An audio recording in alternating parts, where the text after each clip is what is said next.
Naupos, The Lumina Story. Dear Papa Dudut, magandang araw po sa inyo at sa mga kabarangay nating panatikon ng Barangay Love Stories. Tawagin niyo na lamang po ako sa pangalang Lumina. 29 years old, taga Angono, Rizal at nagtatrabaho sa isang private company. Sumunat lang talaga ako sa programa ninyo para mag-rants kasi malapit na akong masiraan ng ulo dahil sa kagagawan ng pamilya ko. Katulad ng iba ninyong letter sender, isa ako sa mga halimbawa ng pagod na breadwinner. Hindi kami mayaman kaya nga ginapang ko noon ang pag-aaral ko upang makapagtapos ng kolehiyo. Bale, graduate ako ng kursong Business Administration bilang scholar. Hindi ako panganay sa amin, may kuya pa ako na 3 taon ang tanda sa akin at bunso namin na sumunod sa akin na nag-aaral pa hanggang ngayon. High school lang ang natapos ni kuya dahil bulakbol siya sa pag-aaral at maaga ring nagkaanak. Pero hanggang ngayon ay nakasiksik pa rin siya sa maliit naming bahay kasi ayaw niyang tumira kasama ang pamilya ng nanay ng anak niya. Dinadalaw-dalaw na lang niya ang anak niya roon, Papa Dudut. Ang nanay at tatay naman namin ay matanda na. On-call tubero at isang machine operator si tatay at si nanay naman ay naglalabandera, Papa Dudut.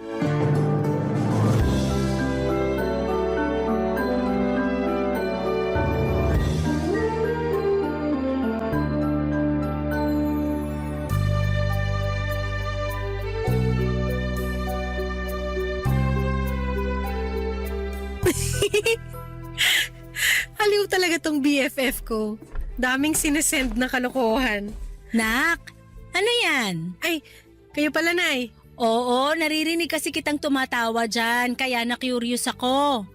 Galing ako sa paghuhugas ng kinainan natin, kakatapos ko lang halos. Sipag nyo naman po. Dapat ako na lang yung naghugas ng pinggan bago ako matulog. Nagpapatunaw pa po ako kaya tumambay muna ako rito sa sala. Hayaan mo na, ayos na yon. Saka pagod ka, galing kang trabaho, kaya dapat nagpapahinga ka na pag-uwi mo rito. Ayos lang naman po ako. Kayo nga yung mas pagod dahil nakwento ng bunso natin na tumanggap na naman pala kayo ng labada at halos inabot daw kayo na maghapon. Oo, ganun na nga. O urong ka nga, tuupo ako. Sige po. Grabe, sumakit ang likod ko dun ah. Dapat hindi na kayo naglaba. Sayang din kasi yung bayad. Tingnan mo na, ipambili pa natin ng masarap na ulam. Bakit? Wala na po ba kayong pera? Di ba kabibigay ko lang sa inyo ng pambudget natin? Ay, ayun na nga anak. Wala na. Ha? Bakit po? Saan napunta? Binili ko ng bigas tapos Tapos? Tapos sinutang ng kuya mo. Bakit po inutang ni kuya? Tsaka bakit kayo pumayag na pautangin siya? Pwede ba? Kumalma ka lang muna. Paano po ko kakalma? Kilala ko yung si kuya. Hindi marunong magbayad ng utang. Nangako naman siya at sinigurado kong ibabalik niya sa akin yung pera. Kasi pambudget natin yun. Sabi naman niya oo raw. At naniwala naman kayo. Siyempre, anak ko yun. Natural, maniniwala at magtitiwala ako sa kanya. Anak nyo nga po si kuya pero ibang klasing tao yun. Sanay na sanay yun magsinungaling at magpaawa para makautang. Dami na nga utang nun sa akin na purong palista na lang sa tubig. Walang ni 5 butas na binayaran kaya hindi na yun makakaulit na manghiram sa akin. Huwag ka namang magsalita ng ganyan sa kuya mo. Importante lang daw ang paggagamitan niya kaya hindi na ako nakatanggi. Saan daw po niya gagamitin? Pang-down daw sa pangarap niyang motorsiklo. Ano? Huwag ka nang magulat dyan. Alam mo naman na matagal na niyang pangarap yun, di ba? Nahihirapan na raw siyang mag-commute mula rito sa Angono papunta sa trabaho niya sa Pasig. Lalo't matindi ang traffic. Alam mo naman nagiging embudo ang daanan ng sasakyan dyan sa Ortigas Avenue. Kaya hindi ko masisisi ang kuya mo kung bakit gustong-gusto niyang kumuha ng motor. Wala naman pong kaso kung gusto niya pero bakit wala siyang pang-down? At yung pang-budget pa talaga natin yung inutang niya. Ayun tuloy, kailangan niyo pa magkanta kuba sa pagtanggap ng labada para lang may pambili tayo ng matinong ulam. Ay, pambihira naman po, Nay. Alam ko naman po na pera niyo yan since binigay ko na sa inyo. Pero huwag niyo naman po basta-basta ipautang kay Kuya. Kahit na sabihin nyo na babayaran niya, mas malaki pa rin yung tsansa na hindi. Hayaan mo na, kapatid mo naman yun. Konsensya na lang niya kung di niya bayaran. Kahit nga konsensya, wala na yata si Kuya. Lumina naman. Nagsasabi lang naman ako ng totoo. Alam niyo yan pero hindi niyo lang tanggap na ganun talagang ugali ni Kuya. Hilig niyo po kasi siyang paboran at bebehin ni tatay kaya nasasanay. Buti pa matutulog na ako. Bigla akong inantok. Papa Dudut, sobrang sama ng loob ko kay nanay dahil nagawa niyang ipahiram kay kuya ang budget namin sa pagkain sa loob ng 2 linggo. Pero na-realize ko na baka napilitan lang siyang gawin yon dahil kilala kong mapilit ang kuya ko. Kumbaga spoiled ito at kung ano ang gusto niya ay nakukuha niya. Sa kabilang banda ay hindi ko pa rin mapigilang maghinanakit sa kuya ko dahil wala siyang kusa na tulungan ako sa pagtatrabaho. At katulad ng inaasahan ay hindi nga binayaran ni kuya ang perang hiniram niya kay nanay kaya nag-abot na naman ako ng pambudget namin. At kahit na gusto kong magsisigaw sa irita ng mga panahong yon, ay hindi ko na ginawa, Papa Dudut. Hindi ko na rin kinumpronta si kuya dahil alam kong mauuwi lamang sa away ang pag-uusap namin. Hindi rin kasi yon makaintindi at ayaw na pinagsasabihan. Kaya naman kahit mga magulang namin ay napapasunod niya. Ewan ko pero ang malas ko sa kuya ko. Kaya madalas ay naiinggit ako sa iba na mayroong responsable at mabait na nakatatandang kapatid, Papa Dudut.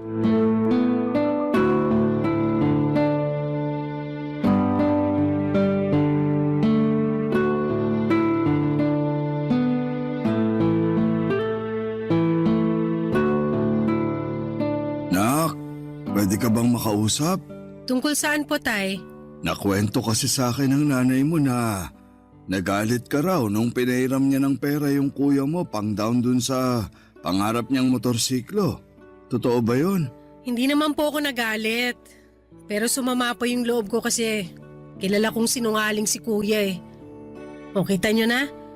Sabi niya babayaran niya sa sweldo niya pero nakalipas na yung 1 linggo wala pa rin siyang inaabot kay nanay. Tapos nung siningil siya, sinabihan lang na ibigay na lang daw sa kanya. Tama po ba yun eh? Pambudget natin yun sa pagkain at ulam dito sa bahay. Ay, alam kong mali yung ginawa ng kuya mo pero intindihin mo na lang. Wow! Ako pa po ba talaga yung dapat umintindi? Oo, kasi bago naman siya pahiramin ng nanay mo ng pera, kinausap kami ng masinsinan ng kuya mo na gustong-gusto na niya raw kumuha ng motorsiklo. Kaso kulang yung pang-down niya kaya hiniram niya yung pambudget na binigay mo sa nanay mo. Alin po yung iintindihin ko doon? Na gustong-gusto na niya? Pero kulang yung pera niya kaya naisip niyang hiramin at hindi bayaran yung perang ibinigay ko kay nanay? Alin po doon yung kaintindi-intindi sa ginawa ni Kuya? Na matagal na niyang pangarap magkamotor. Wow po ulit, Tay, ha? Nakakatawa naman po yun. Anong nakakatawa dun? Napangarap niya, pero hindi niya pinag-ipunan. O kung wala pala siyang pang-down, sana inantay muna niya yung susunod niyang sweldo para makumpleto yung pera niya at hindi niya kailangan manghiram kay nanay. Tapos ngayon ako yung mamomroblema kasi wala na tayong makain dahil wala na rin yung perang pang-budget natin. Pasensya ka na kasi di sapat yung sweldo ko. Lalo't kaunting araw lang ako nakapasok sa trabaho. Gawa nang nagkasakit ako. Wala naman pang problema dun. Okay lang po yun. Pero sana hindi basta-basta naniwala si nanay kay kuya. Lalo na't nuknukan ng sinungaling yung taong yun. Huwag mo namang pagsalitaan ng ganyan ng kuya mo. Pinipilit ko naman pong hindi pero nakakainis pa rin eh. Sabi ng kuya mo, masayang masaya raw siya at lalong na-inspire sa pagpasok sa trabaho dahil may bago na siyang motor. Di ka ba masaya para sa kanya? Mukha po ba akong masaya? Lumina naman. Sorry pero ayoko lang magpaka-plastic, Tay. Ang unfair lang kasi, ako gustong-gusto ko na rin kumuha ng motorsiklo noon para hindi na ako magko-commute, pero pinagbawalan niyo ako ni nanay kasi ayaw niyong mayroon akong hinuhulugan buwan-buwan. Sabi niya mahirap magkautang, ganito ganyan, tapos delikado rin magmotor, tsaka takaw disgrasya. Sinunod ko po kayo kasi mga magulang ko kayo at tiniis ko na lang yung pagko-commute kahit mahirap at nakakapagod. Tapos nung si kuya na yung kumuha, ura-urada kayong pumayag at hindi pa kayo nagdalawang isip na ipahiram sa kanya yung pera na kung tutuusin ay galing sa akin. Iba naman kasi yung kuya mo sa'yo. Lalaki yun, tapos babae ka. Siyempre, matatakot kami ng nanay mo para sa kaligtasan mo. Mag-iingat naman po ako at marunong na rin naman ako magmotor. Wala lang po talaga kayong tiwala sa akin, pero pag kay kuya laki ng tiwala nyo. Malaki rin ang tiwala namin sa'yo. Huwag mo ngang sabihin yan. Hindi ko lang po mapigilan. Kasi kahit nung pamani, ramdam ko na mas paborito niyo si kuya kaysa sa akin. Hindi naman po sa panunumbat. Pero kung sino pa yung paborito niyong anak, madalas konsumisyon niyo pa ni nanay.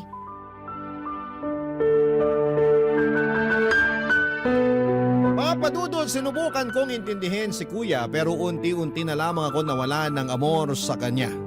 Dahil sa araw-araw na lamang na ginawa ng Diyos, ay hindi ko siya nakitaan ng pagkukusa at pagsisikap sa buhay. Natulungan ako upang itaguyod ang aming pamilya. Sa kabila ng lahat ay siya pa rin ang pinapabura ng mga magulang namin. Ewan ko ba pero bakit ako ang kailangang umunawa palagi? Nagpatuloy ang usapan namin ni tatay hanggang sa mabanggit niyang dagdagan ko raw ang pera na ibibigay niya para sa bunso namin na meron na naman palang sinalihang contest. Hindi naman sa pinagbabawalan namin siya pero palaging natataon na petsa de peligro pa talaga siya. Mangangailangan ng pera para makabili ng damit na gagamitin niya sa sinalihan niyang patimpalak. Mabuti sana kung sa bawat panalo niya ay nagbabahagi siya ng premium pera sa pamilya namin pero hindi nga niya mabilihan si nanay at tatay kahit ni isang balot ng tinapay at soft drinks. Papadudot. Barangay Love Stories. Barangay Love Stories. Papadudot, mahal ko ang mga kapatid ko pero sa tinagal-tagal ng panahon na tinutulungan ko sila siguro ay nagsawa na rin ako. Hindi kasi sila marunong magpasalamat at talaga namang may ugali na hindi maganda ang dalawang yon. Kaya sinong gaganahan na tulungan sila, hindi ba? Sa kabilang banda ay hindi ko naman matiis na hindi tumulong o magabot ng kaunti lalo't hirap na rin ang mga magulang namin sa pagtataguyod sa pamilya namin. Yun din ang rason kung bakit hindi ko pa rin magawang bumukod ng bahay dahil naaawa kong iwanan sina nanay at tatay. Lahat ng anak ay pangarap na patigilin na sa paghahanap buhay ang mga magulang nila. Lalo kung may edad na ang mga ito at meron na rin silang kakayahang magtrabaho. Yan ang eksaktong gusto kong gawin kay tatay dahil marami na rin siyang aksidente na pinagdaanan sa pagiging machine operator. Nandun yung kamuntik na siyang maputulan ng braso, naipit ang daliri niya at kung ano-ano pang disgrasya kaya natatakot na rin akong pagtrabahuhin siya. Kaya lang pag tuluyang huminto si tatay ay sa akin naman maaatang ang buong responsibilidad upang itaguyod ang aming pamilya, Papadudot.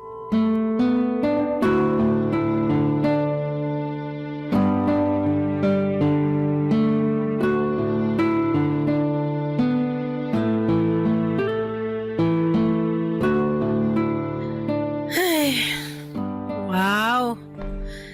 Buti pa sila nakapag-beach na. Sino nakapag-beach? Nagulat naman po ako sa inyo, Nay. Ay, bawas-bawasan mo kasi ang pagkakape mo. Nagiging magugulatin ka na eh. Nako, wag niyo na po sisihin yung kape.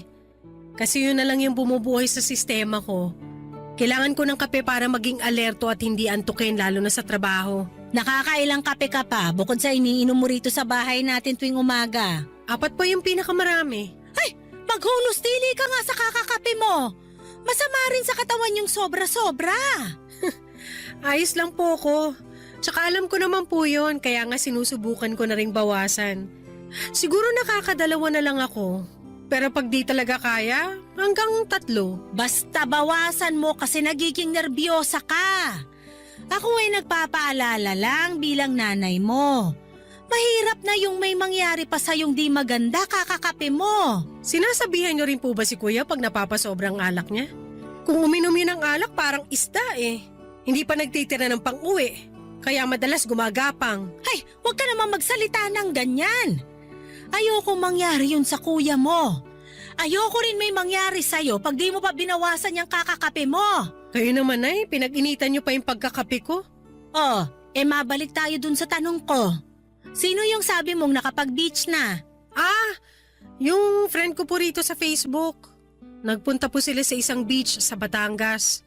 Maganda naman po doon kasi white sand din. Pero ako pangarap ko sa Boracay talaga pumunta eh. Kaya lang malayo yon, saka magastos. Medyo, kaya nga dapat pag-ipunan po talaga ng gusto. Kaya lang, mukhang hanggang pangarap ko na lang po yon dahil nga hindi ako makapagtabi. Gawa ng kulang pa yung sweldo ko pambigay dito sa bahay. Lalo ngayon na napapadalas pag-a-absent ni tatay sa trabaho kasi nagkakasakit siya. Oo nga eh. Hindi na mawala yung pag-aalala ko dun sa tatay mo, gawa ng matanda na rin. Ay, tungkol naman dun sa sinabi mong hanggang pangarap na lang, pasensya ka na talaga anak. Kung kailangan mong saluhin yung pinakamalaking parte ng responsibilidad para buhayin tong pamilya natin.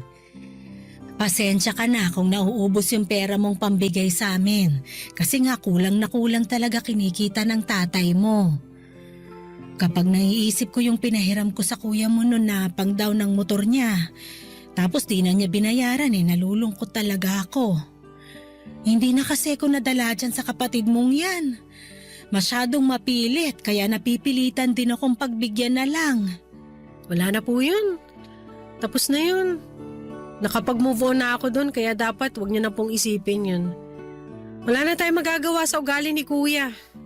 Pilitin niyo na lang na hindi magpadala sa kanya sa susunod kasi dapat kayo pa rin yung sundin niya dahil nanay niya kayo. Tignan niyo ako, hindi na siya makautang sa akin. Kaya nga lagi nga niyang nirereklamo sa akin na di mo na siya pinahihiram. Kasalanan naman niya kasi hindi siya nagbabayad. Hindi naman po ko charity para palagi magbigay. Tsaka may trabaho rin naman siya at kumikita ng sarili niyang pera pero bakit kailangan niya pa mangutang sa akin, di ba? Wala na raw kasing natitira sa sweldo niya kasi mababa lang naman daw ang kinikita niya kumpara sa'yo. Tapos may anak pa siyang sinusustentuhan. Hindi ko na po kasalanan yon kasi choice naman niya yan. O siya, sige. Huwag na natin pag-usapan yung kuya mo dahil baka tuluyan ang masira ang gabi mo. Ayoko namang matulog ka na may sama ng loob sa kanya. Sabi mo nga nakamove on ka na sa ginawa niya. Mga padudot, nagpatuloy ang pag-uusap namin ni nanay hanggang magtapos yon na hiningaan niya ako ng pera pandagdag sa bills. Wala na ako nagawa kasi kulang talaga ang sweldo ni tatay para mabayaran ang mga yon. Buti na lamang at malapit na ulit ang sahuran kaya magkakapera na ako. At kahit na nakapaglabas ako ng sama ng loob at tampo sa nanay ko, ay hindi pa rin gumaan ang loob ko. Lalo pa ngayon at bumigat nung kinakailangan ko na namang maglabas ng pera upang mabayaran ang bills namin. Ewan ko ba papadudot feeling ko ay ang sama-sama kong anak kasi hindi na nagiging lubos yung kasiyahan ko kapag tungkol sa pamilya ko. Tumutulong ako sa ibang tao kapag nakakaluwag ako pero bakit pagdating sa pamilya ko ay may mga pagkakataon na mabigat sa pakiramdamang pagtulong ko sa kanila. Doon ko na nga kwestiyon ang aking sarili kung tama bang maramdaman ko ang bagay na yon pero hindi nyo rin ako masisisi. Lalo pat nabibigatan na ako sa pagdadala ng buhay. Isang araw ay meron na namang kinaharap na pagsubok ang aming pamilya matapos muling magkasakit ni tatay, Papa Dudut.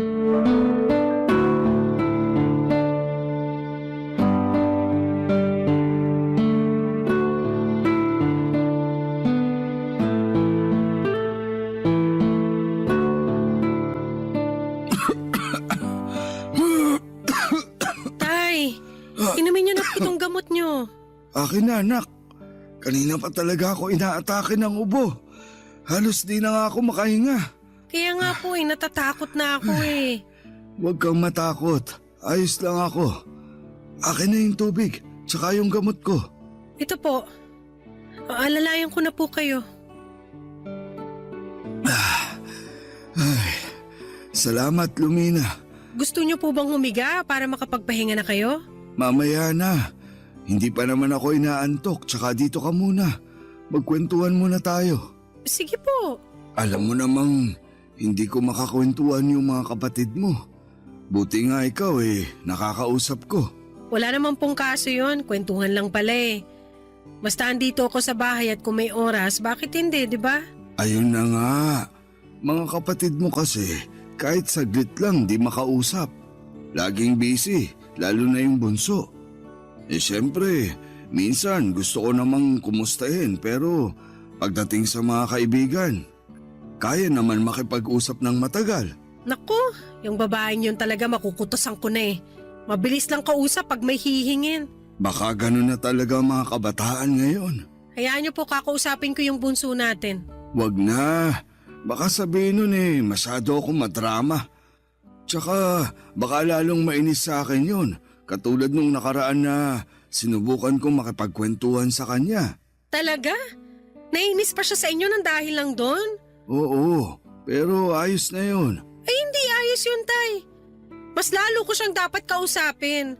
Bakit siya maiinis tatay niya kayo? At kung may panahon siya makipag-usap sa mga kaibigan niya, dapat mas lalo siya magkaroon ng panahon na kausapin ng mga magulang niya. Grabe na talaga ugali ng babae niyo, masasabunutan ko na yun. Sabing wag na. Baka mag-away lang kayo. Tsaka ayoko namang ma-stress ka. Hindi na po talaga maaalis stress ko sa dalawa kong kapatid. Pagpasensyaan mo na lang. Nakakasawa na po magpasensya, Tay. Para silang tumatandang paurong eh. Napansin ko rin yan. At yan yung rason kung bakit kahit na matanda na kami ng nanay nyo, ayaw pa rin naming mawala sa mundong ito. Eh wag naman po talaga muna. Pero sa totoo lang, pagod na rin kami anak. Ito, sa'yo ko lang masasabi kasi sa mga anak namin, ikaw lang yung malapit sa amin ng nanay mo. Opo, pero ano po ba yun? Na wala kaming ibang dasal gabi-gabi, kundi magbago na yung mga kapatid mo. Kumbaga, mas maging responsable sila sa buhay at sa sarili nila katulad mo.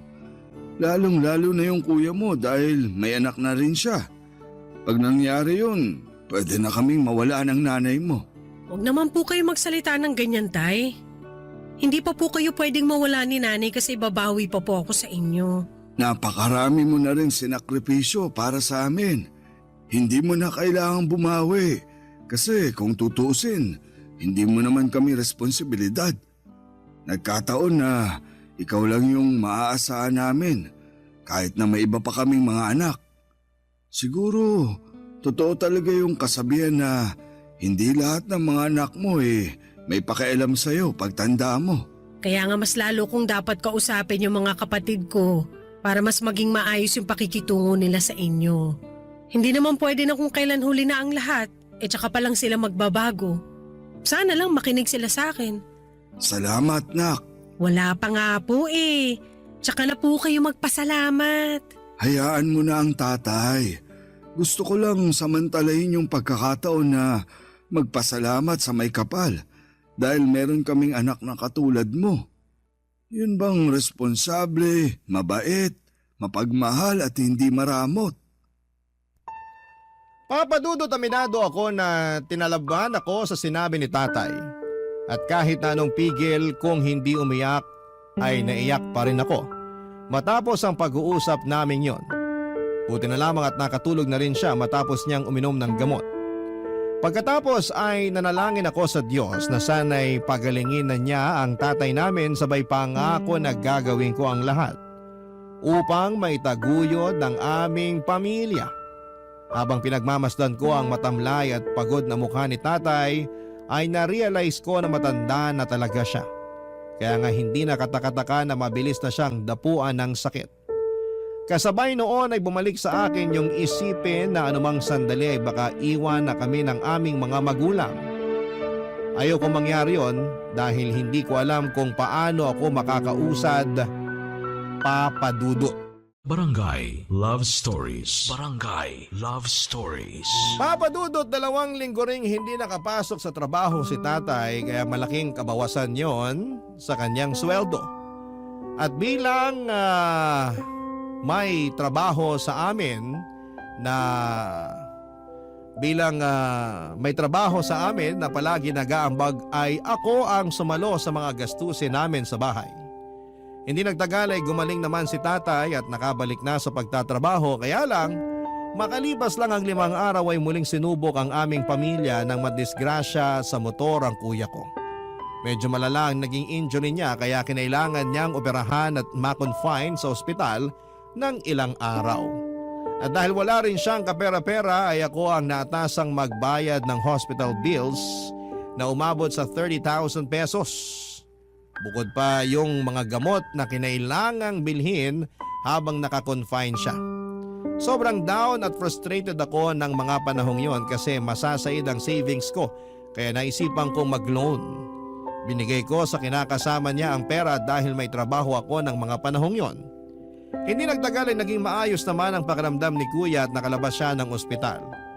Pero makaraan lang ang 2 araw ay may nalaman akong dahilan para magalit ako ng husto. Papa Dudut.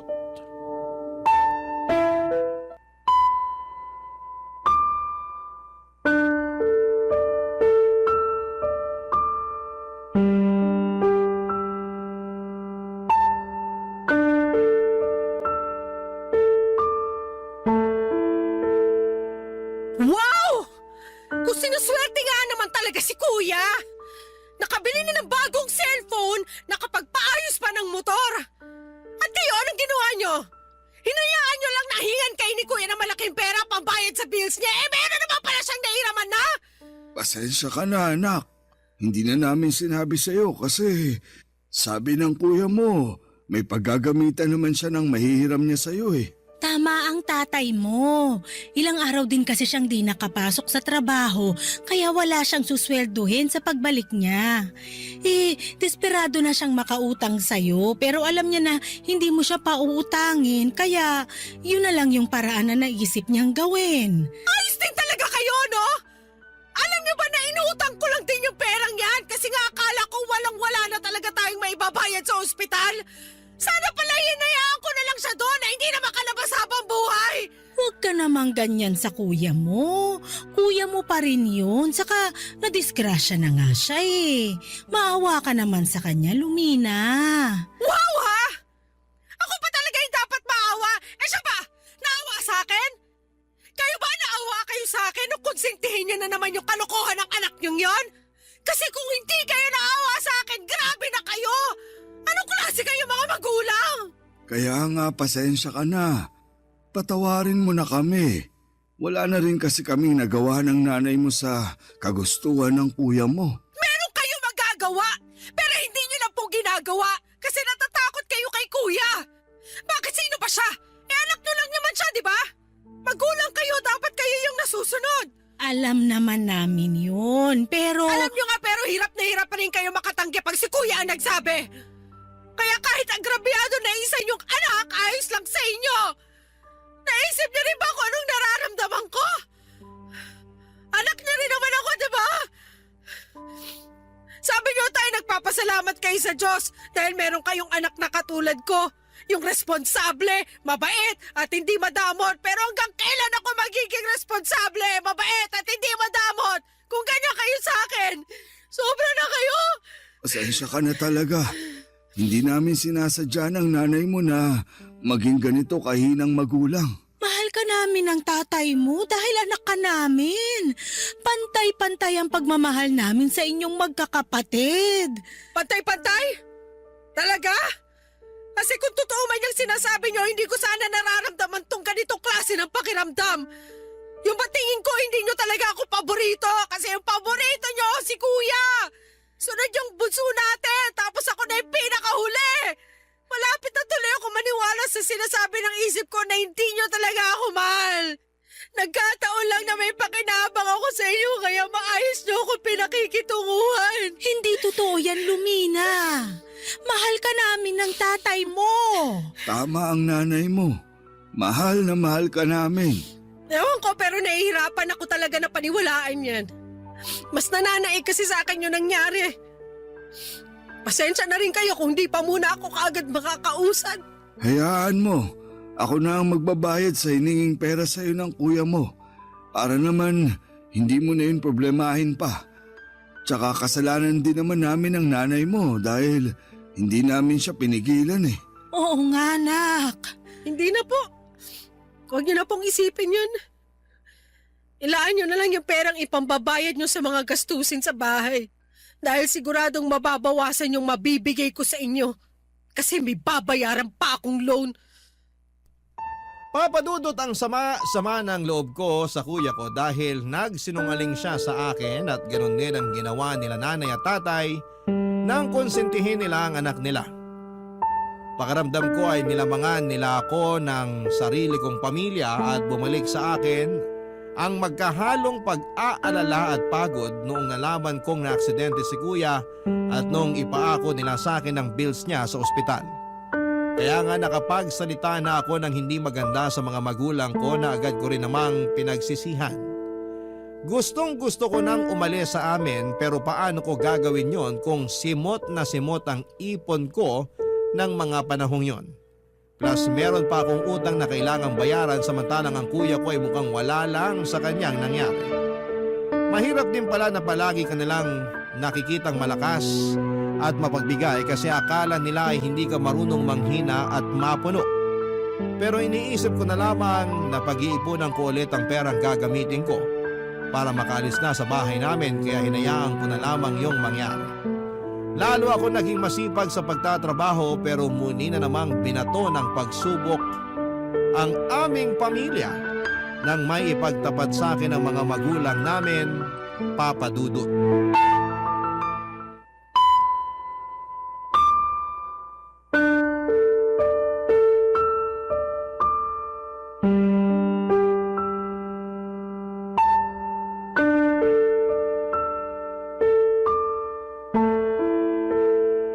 Nay, bakit po hindi na naman pumasok sa school si Bunso? Ilang araw na yata siyang absent ah. Nag-aaral pa ba siya? Ha? Oo naman. Bakit mo naman niya naisip? Ikaw talaga? Iba kasi yung kinikilos niya eh. Tapos lagi pang umiiwas sa akin pag nakikita niya ako. Wala naman ako nakakahawang sakit. Ano kasi? Ano po? Tingin ko, dapat nang malaman ni Lumina yung totoo, Mal. Kabilin-bili na ng bunso natin na wag daw nating sabihin sa ate niya. Kasi baka magalit sa kanya. Ay wow! So meron na naman po pala kayong pinagtatakpan. At ngayon si Bunso naman. Hindi naman sa ganon, nak. Hindi raw sa ganun pero ganun na rin yun. Kaya nga sabihin mo na kay Lumina. Para alam na rin niya yung nangyayari sa bunso natin. Ay, nako. Ano nga po yun? Ako na ba magsasabi o ikaw na? Kita mong bumubuelo pa yung tao eh. Ay,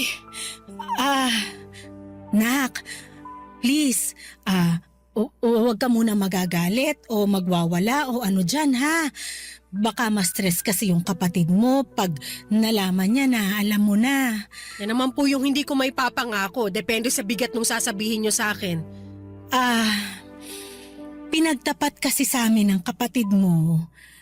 Nabuntis siya. Anong sabi nyo? Kumalma ka nga. Paano ko kakalmain? Narinig nyo ba yung sinabi nyo? Buntis yung kapatid ko, ang bata-bata pa niya. Hindi naman na bata yung bunso natin. 19 na siya. Bata pa rin siya para sa akin, tsaka paano nangyari yun? May boyfriend pala siya? Ayun nga. Hindi rin talaga namin alam kasi masekreto yung kapatid mo. Lintik na babae yan. Nasaan na yan para mapagsabihan at masabunutan na rin? Huwag na, Lumina. Masasaktan mo pa ang kapatid mo eh. Masasaktan talaga siya sa akin kasi imbis na mag-aaral kung ano-anong inatupag niya. Tsaka hindi pa ba siya nadala kay kuya? Kita nang napakahirap ng buhay na kuha pa magpabuntis ng maaga. Huwag ka namang magsalita ng ganyan sa kapatid mo. Sinabi niya na hindi naman niya sinasadya. Basta na lang daw nangyari. At naniwala naman kayo. Oo, kasi... Huminahon ka lang, nak. Nagsisisi naman yung kapatid mo eh. Paano nga ba ko hihinahon? Hindi pa nga nakakaahon yung pamilya natin sa problema ni Kuya, dumagdag pa siya. Buti sana kung pananagutan siya na nakabuntis sa kanya, di sige, congrats sa kanila. Ayun na nga yung isa pang problema. Bakit po? Tinakbuhan siya nung pesteng lalaking nakabuntis sa kanya. Yan! Yan ang nga bang sinasabi ko! Hindi raw alam ng kapatid mo kung saan hahanapin yung lalaking yun. Kasi naglaho na lang daw na parang bula. Kaya nga awang-awa kami sa kanya. Lalo na't para siyang masisiraan ng ulo. Sira ulo talaga siya! Lumina naman. Hindi niyo ako masisisi! Kasi nakikita ko na naman na magiging cargo na naman natin yung magiging anak niya. Pamangkin mo naman yung bata, anak. Alam ko po, pero hindi niyo talaga ako naiintindihan. Kung sa inyo okay lang na nabuntis nang hindi pa nakakapagtapos ng pag-aaral yung kapatid ko, pues sa akin hindi. Bata pa siya para magkaanak at nag-aaral pa siya. Ang lakas manghingi ng baon at pera para makasali sa contest tapos ang Eddie magpapabuntis lang din pala. Hindi ko na talaga alam ang gagawin sa pamilyang to. Konting-konti na lang. Masisira na ang ulo ko.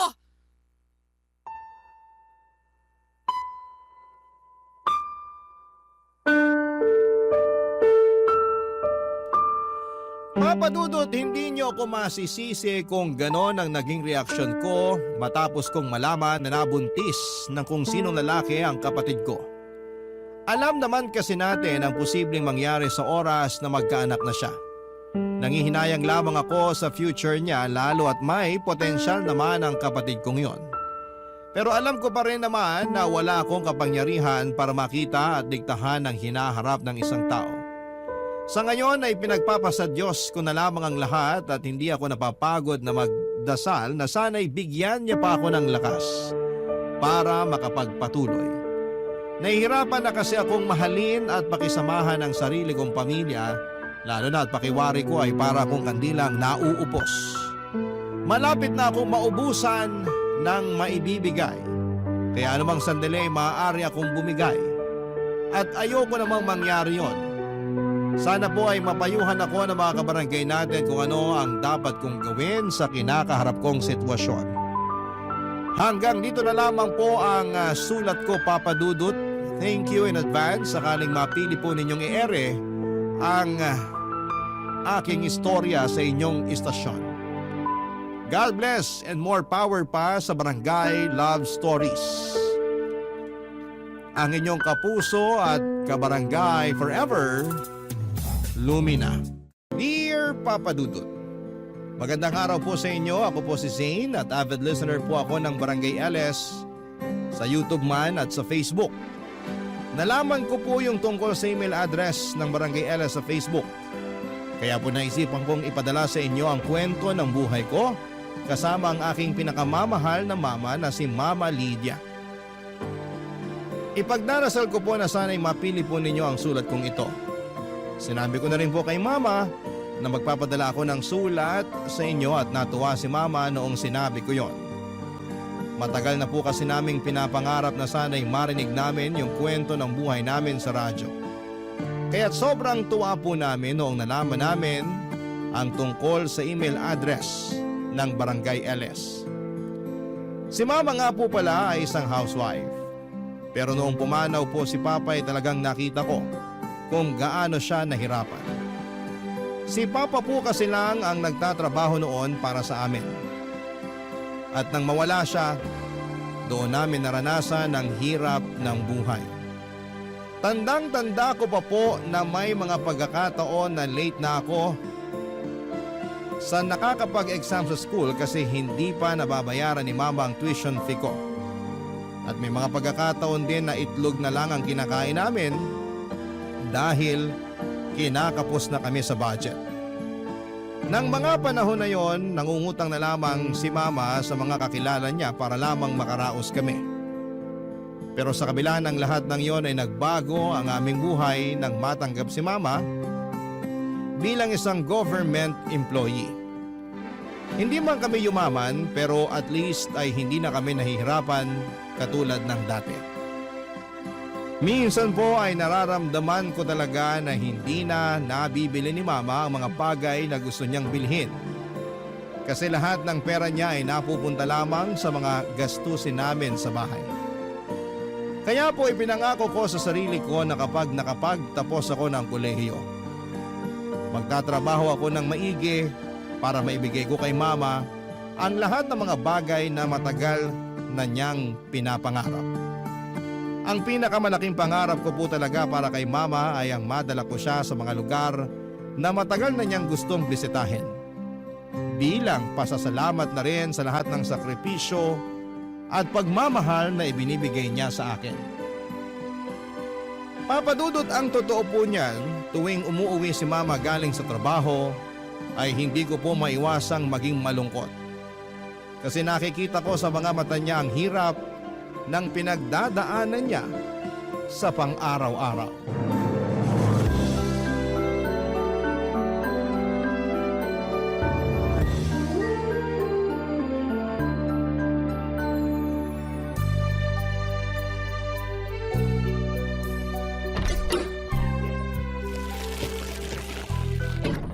Anak, pasuyo naman oh. Akin na po, Ma. Tulungan ko na po kayo. Ba't ang dami niyo naman yata ang pinamiling groceries? Natanggap ko na kasi yung sahod ko, kaya ayan. Pinamili ko na rin dyan yung mga paborito mo. Nga pala, kumusta ka sa school kanina? Okay naman po. Medyo stressful lang kasi ang dami kong projects. Pero wala po akong hindi kakayanin basta para sa inyo. Naku, ang sweet-sweet mo talagang bata ka. Alam mo, ikaw ang dahilan kung bakit patuloy akong lumalaban sa buhay. Ang totoo po niyan, naaawa na po ako sa inyo kasi alam kong matagal nyo nang gustong mag-resign sa trabaho. Pero huwag po kayong mag-alala. Ilang taon na lang po at makakapagtapos na rin ako sa college. At kapag nangyari yon, ako na po bubuhay sa inyo. Promise mo yan, ha? Siyempre naman! O nga pala, may gusto sana akong ipagtapat sa'yo. Ano po yun? Nagbabalak na akong mag-resign next month. Seryoso? Sigurado na po ba kayo dyan? Oo naman. Ang totoo niyan, matagal ko na itong pinaghandaan. At sapat na rin yung naipon kong pera sa bangko. So ano pong balak niyong gawin? Magnenegosyo tayo. Anong klaseng negosyo naman? Alam mo kasi, noon pa man, pangarap ko na talaga magkaroon ng sariling kainan. Pero syempre, naudlot yun nung ikinasal ako sa papa mo. Pero hindi po magiging madali yan. Paano na lang kung hindi pumatok sa masa yan at malugi lang kayo? Napaka-negative mo talagang bata ka. Paano natin malalaman kung hindi natin susubukan, di ba? Kung sa bagay. Sige, kayo po ang bahala. Pera nyo din naman yung gagamitin nyo dyan. At alam mo ba, na may nakita na ako magandang pwesto kanina. Perfect na perfect yung pwesto na yun para sa plano ko. Nakuha nyo po ba yung contact number? Siyempre, ako pa ba? Bukas na bukas tatawagan ko na rin yung may-ari ng pwesto. Anak, this is it na talaga. Pakiramdam ko ito na yung simula ng pag-unlad natin. 2 taon kong pinaghandaan to. Ang tagal nyo na palang pinaghahandaan yan pero ni minsan hindi nyo man lang binanggit sa akin yung tungkol dyan. Magtatampo na po talaga ako sa inyo. Sus! Nagdrama na naman ang nag-iisang anak ko na ubod ng ganda. Ano ka ba?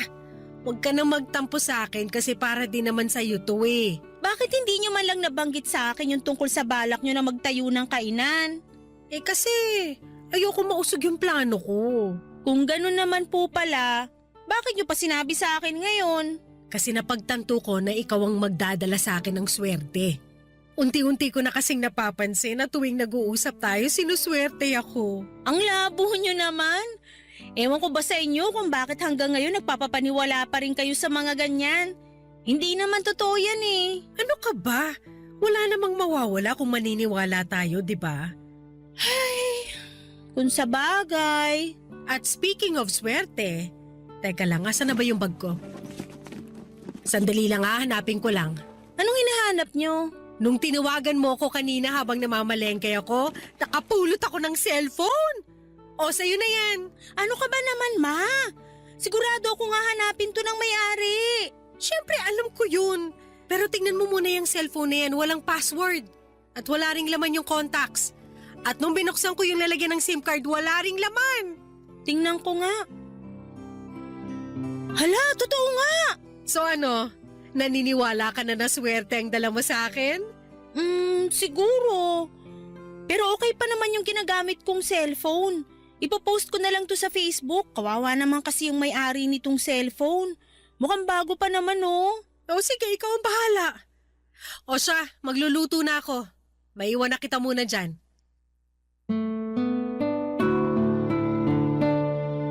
Habang nagluluto si Mama ng gabing yon ay naisipan ko pong i-post sa Facebook yung cellphone na nahanap niya. Marami pong nag-attempt na i-claim yung cellphone pero hinanapan ko talaga ng resibo yung mga gustong kumuha. Kasi yun lang po ang paraan para mapatunayan na sila nga ang tunay na nagmamay-ari ng cellphone. Pero wala pong nakapagpakita sa akin ng resibo. Kaya hanggang ngayon ay nasa drawer ko pa rin yung cellphone. Anyway, Papa Dudut, sobrang mapamahiin po talaga si Mama. Naniniwala po talaga siya na tuwing tinatawagan ko siya ay sinuswerte siya. Natatawa at hinahayaan ko na lamang po si Mama sa mga gusto niyang paniwalaan kasi alam ko naman na harmless yon. Hindi ko na rin po siya masisisi kasi yung henerasyon niya ay lumaki sa mga ganitong paniniwala at pamahiin. Hinahayaan ko na lamang po siya kasi wala naman pong masama sa mga pamahiin na gusto niyang paniwalaan niya. Kaya't iniintindi ko na lamang. At tungkol doon sa plano ni Mama makalipas ang ilang buwan, natuloy na po yung plano niyang mag-resign sa trabaho at tinuloy po niya yung pangarap niyang magtayo ng sarili niyang kainan sa pwestong nagustuhan niya. Tandang-tanda ko pa noong mga panahong yon ay hindi po sapat yung savings ni Mama para ipatayo ang kainan at nagkautang pa po siya para lamang maipatayo yung kainan. Pero sa kabila ng lahat ng hirap at sakripisyo ay nagbunga po ang lahat. Ang kainan po ni Mama ay nag-boom at mukhang hindi po nagkamali si Mama sa desisyon niyang iwanan ang trabaho niya bilang government employee para sa pagnenegosyo. Napakasaya po namin kasi talagang napatunayan ni Mama na kaya niyang magtagumpay sa sarili niyang diskarte at sipag. At kung akala niyo po na nabawasan na yung stress ni Mama simula nung nagnegosyo siya ay nagkamali po kayo. Mas lalo pong dumoble yung stress niya kasi may mga tao na siyang tinututukan at habang tumatagal ay dumadami din yung mga customers namin. Yung kainan po namin ay 15 minutes lang ang layo sa bahay namin. Kaya kapag wala akong pasok ay tumutulong ako doon. Kadalasan po ay tumutulong ako sa mga tauhan ni Mama na nagsiserve ng pagkain. Naglilinis ng mga mesa, nagwawalis at kung ano-ano pa. Aaminin ko na nakakapagod yung negosyo na yon pero masasabi ko rin po na worth it ang lahat ng pinagdaanan ni Mama para lamang maipatayo ang kainan namin, Papa Dudut.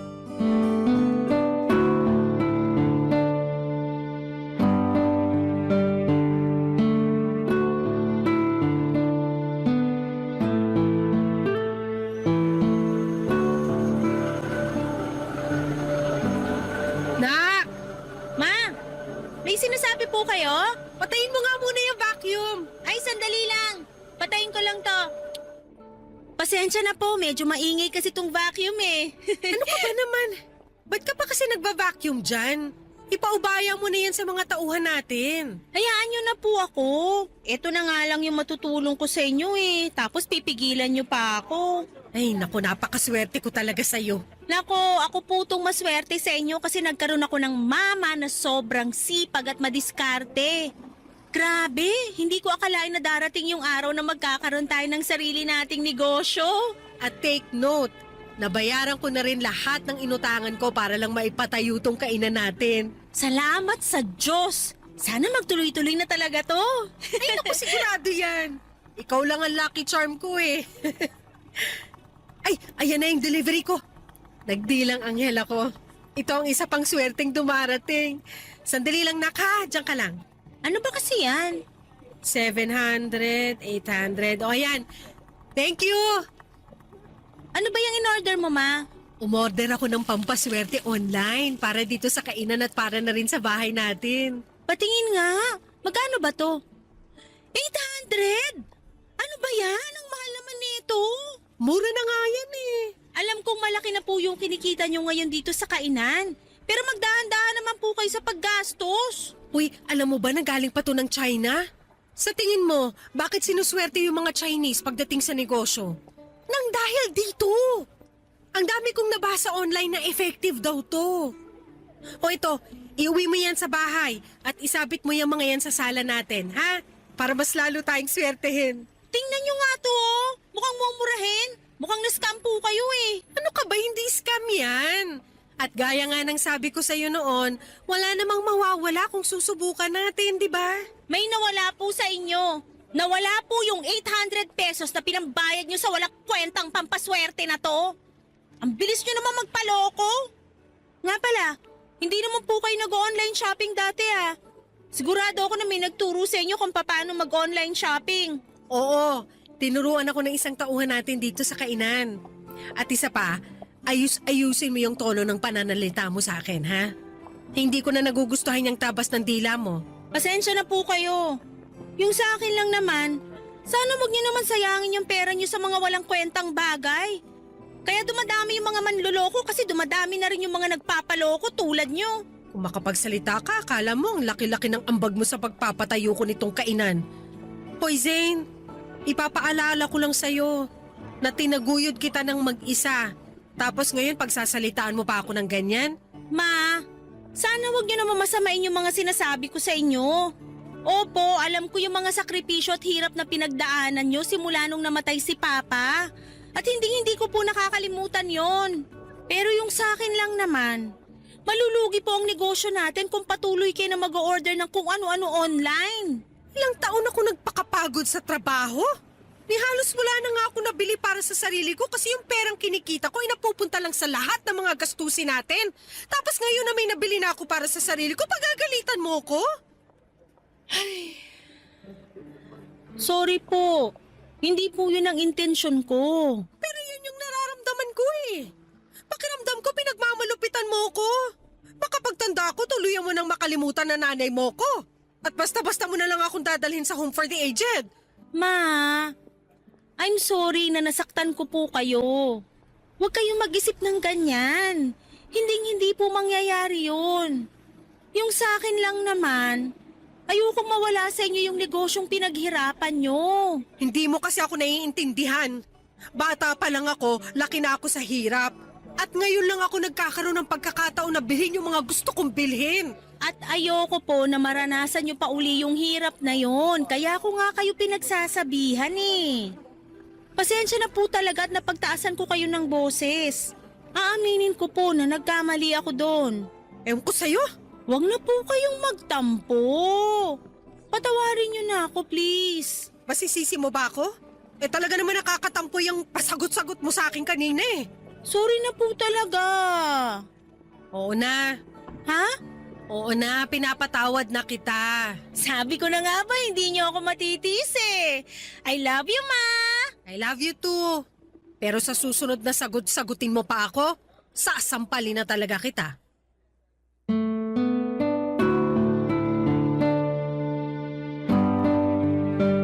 Buti na lang po talaga at nagkabati kami kagad ni Mama noong araw na yon. Pero Papa Dudut, siguro naman ay naiintindihan ninyo kung saan ako nang gagaling, hindi ba?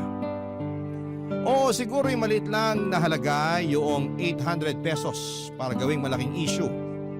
Pero ang ayoko lang talagang mangyari ay yung mag-aksaya si Mama ng pera para sa mga nakikita niya online.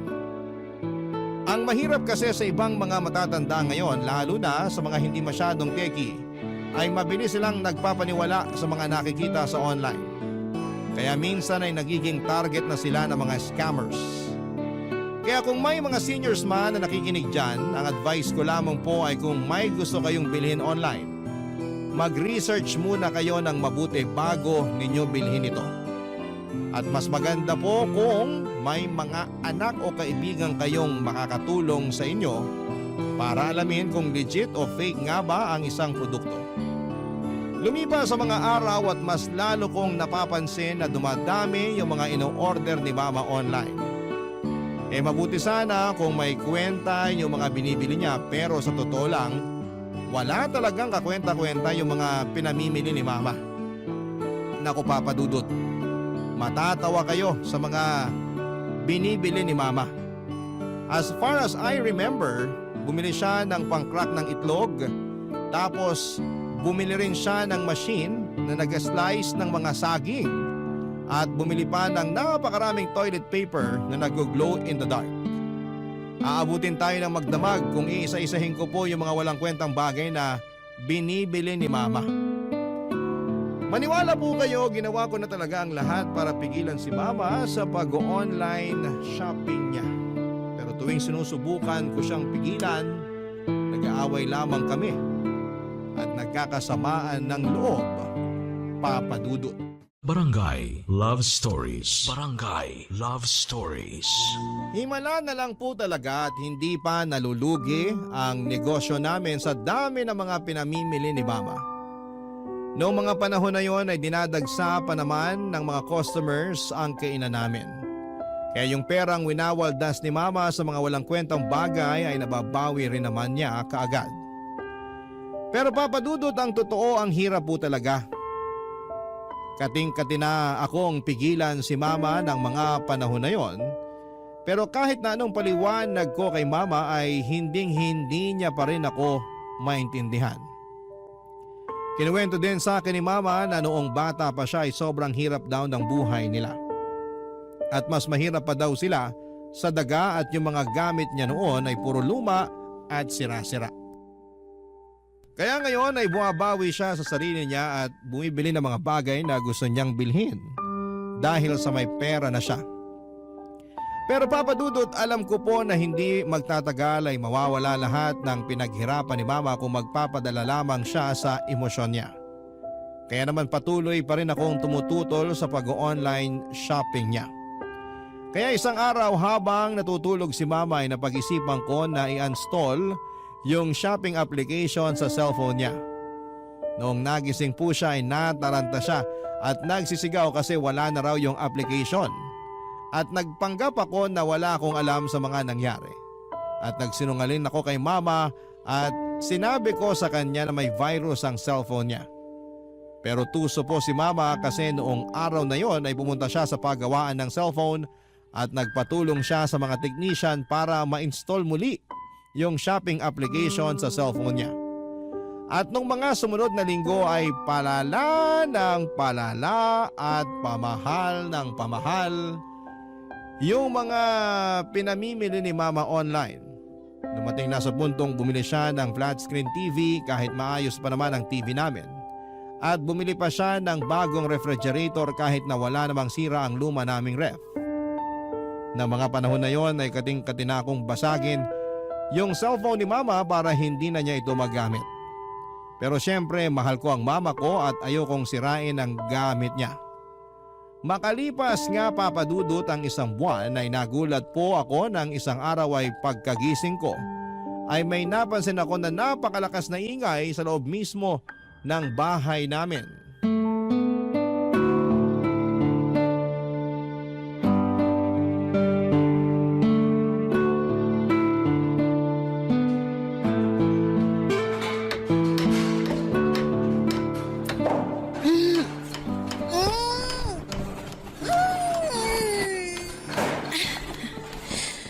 Ano ba naman yan? Ang ingay! Storbo talaga, oh.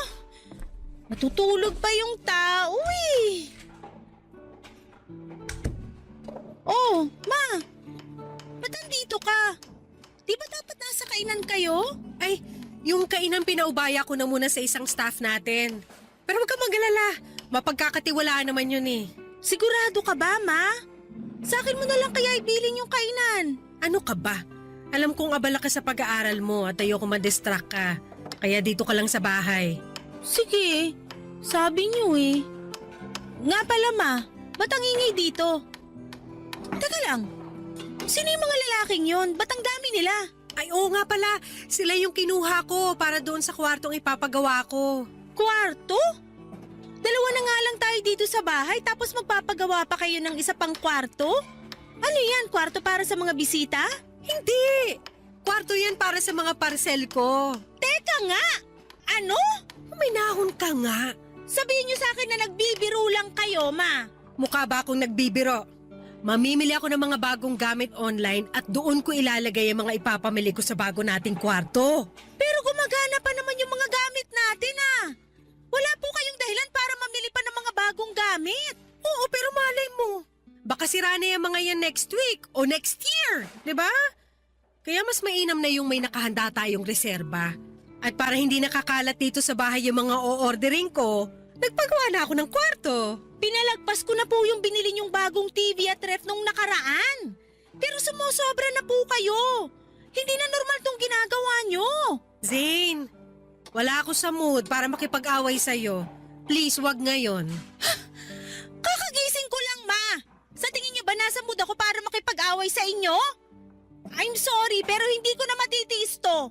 Puntahan niyo yung mga lalaking yun at sabihin niyo sa kanila na hindi niyo na itutuloy yung pagpapagawa ng bagong kwarto. Ano? Naiibang ka na ba? Kinontrata ko na ang mga yan. Kung hindi niyo kaya, pues ako na mismo magsasabi sa kanila na tigilan na tong kalokohang to. Sige, gawin mo at palalayasin kita rito. Alam kong hindi niyo magagawa sa akin yan. Huwag mo akong susubukan. Pinapangako ko sa'yo na maghahalo ang balat sa tinalupan pag kumontra ka pa sa mga gusto ko mangyari. At isa pa, ano ba yung kinagagalit mo? Ha? Hindi naman kita pinababayaan At nababayaran ko rin lahat ng mga kailangan bayaran dito sa bahay. Hindi niyo na nakikita, Ma. Itong pag-hoard niyo ng mga gamit, ito ang sisira sa atin. Palibasa hindi mo ako naiintindihan. Kasi hindi mo naman naranasan yung hirap na dinanas ko nung bata pa lang ako. Utang na loob! Hanggang kailan niyo balak gawing rason yan, ha? Rinding-rindi na po ako sa dahilan niyo na yan. Gusto ko po kayong intindihin pero sa puntong to, ang hirap-hirap niyo na unawain. Kung nahihirapan ka na sa akin, di lumayas ka. Hindi ko kailangan ng anak na minamandohan ng bawat galaw ko. Intindihin niyo rin naman ako. Minamanduhan ko po kayo kasi nag-aalala ako sa inyo at mahal na mahal ko po kayo. Kung ganun lang din naman, pues, wag mo na lang ako mahalin. Kasi nanliliit ako sa sarili ko. Pinamumukha mo sa akin na bobo ako tuwing pinaparamdam mo sa akin yung pagmamahal na sinasabi mo. Ma, nakikiusap ako sa inyo. Tigilan niyo na to, please. Pagod na ako sa buhay na to, Zane. Yung pag-o-order na nga lang yung nagpapaligaya sa akin, tapos ahadlangan mo pa? So kailan kayo titigil? Kapag nalugi na yung negosyo natin? Ano bang pinuputok ng butsi mo? Maayos ko naman na napapatakbo yung negosyo natin, Alam niyo po, sa totoo lang, gustong-gusto ko nang questionin kung paano kayo nakapagpatayo ng negosyo in the first place Kasi sobrang irresponsable niyo po pagdating sa financial decisions. Ano? Nakakasawa ba yung pakiramdam ng nakakaluwag-luwag na kayo sa buhay kaya bili kayo ng bili ng mga gamit? Hindi niyo naman kailangan yung mga pinagbibili niyo. Buti sana kung may kwenta yung mga ino-order niyo Gumagastos lang kayo sa wala. Napakabastos mong bata ka! Wala kang karapatang para pagsalitaan ako ng ganyan! Hindi ko na po alam kung anong gagawin ko sa inyo. Sa totoo lang po, nahihirapan na ako sa inyo. Pwes, mas nahihirapan ako sa'yo! Alam mo kung pwede lang sana mamili ng anak, maniwala ka sa akin, hindi kita pipiliin! Sa mga sinasabi niyo sa akin ngayon, ba't parang mas mahal niyo pa yung mga in-order niyo online kesa sa akin? At talagang pinagawa niyo pa ng bagong kwarto? Sana naging parcel na lang pala ako!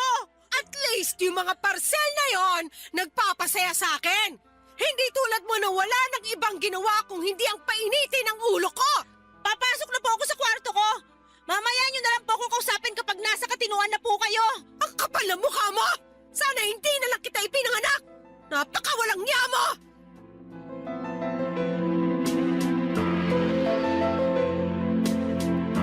Hanggang ngayon ay sobrang nakokonsensya pa rin ako sa kung papaano ko sinagot si Mama noong araw na yon.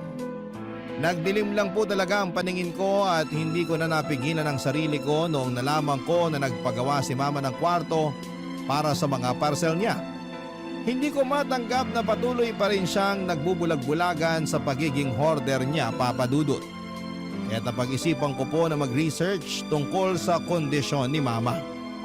Nang tinignan ko sa internet ay napag-alaman ko na ang tawag pala sa kalagayan ni Mama ay hoarding disorder at isa itong mental health condition. At alam ko rin po na kapag sinabi ko kay mama na kailangan niya nang magpatingin sa isang professional ay hinding-hindi siya papayag. Kaya hindi na ako nag-abala na sabihin kay mama na may mental illness siya. Gulong-gulo din po ako noon dahil nagsisimula ng humina ang kita namin sa kainan. Sa totoo lang ay normal naman sa negosyo magkaroon ng mga panahong matumal ang benta at hindi sana yon magiging malaking problema pero naging malaking problema siya dahil umabot na sa puntong nangungutang na si mama ng pera para lamang makapag-online shopping. Doon ko po talaga napagtanto kung hindi ako kikilos at kung hindi ko tutulungan si mama na tigilan ang bisyo niya sa pag-o-order ng mga gamit online ay pareho kaming pupulutin sa kangkungan. Kaya hindi na po ako nagdalawang isip na gumawa na ng paraan para maagapan ang sitwasyon bago pa ito lumala. Isang araw ay pumasok po ako sa kwartong pinagawa ni mama at pagbukas ko ng pinto ay nakita ko ang mga parcel na nakatambak. Ang mas nakakapanlumo pa dyan, Papa Dudut, ay madami pang parcel na hindi nabubuksan ni mama. Sobrang bigat po ng pakiramdam ko ng araw na yon. Pero alam ko na kailangan ko itong gawin hindi lang para sa negosyo namin, kundi para na rin sa kapakanan ni mama, Papa Dudut.